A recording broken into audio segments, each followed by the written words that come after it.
tinanong ko to, so ibabahagi ko na rin sa inyo.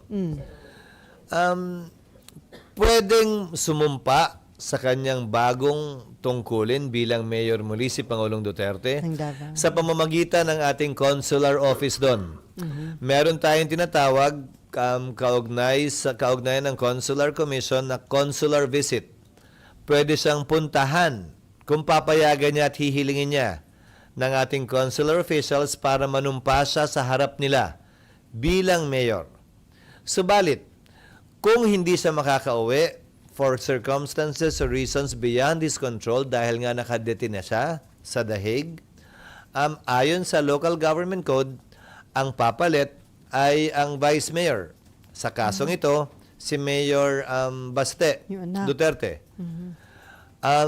Pwede lamang siya mag-appoint, mag-hire, mag-fire, makalipas ang 30 araw na bakante pa rin yung pwesto. But for the first 30 days, acting lang muna siya.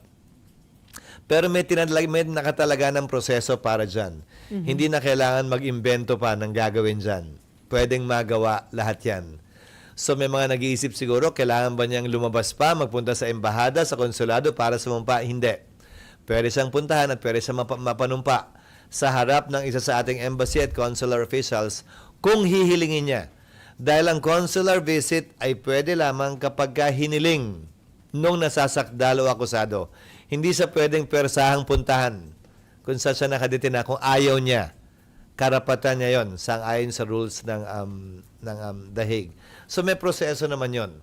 So ang mangyayari, yung acting vice mayor ay yung mag-acting vice mayor ay yung top-notcher kagawad.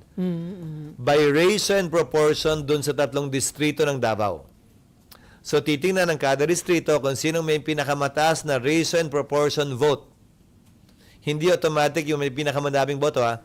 So yung number 1 ng District 1, 2 at 3, titingnan by ratio and proportion ng votes cast, ilan na nakuha niya, siya yung uupo bilang acting vice mayor. Nakalagay din yon sa ating local government code.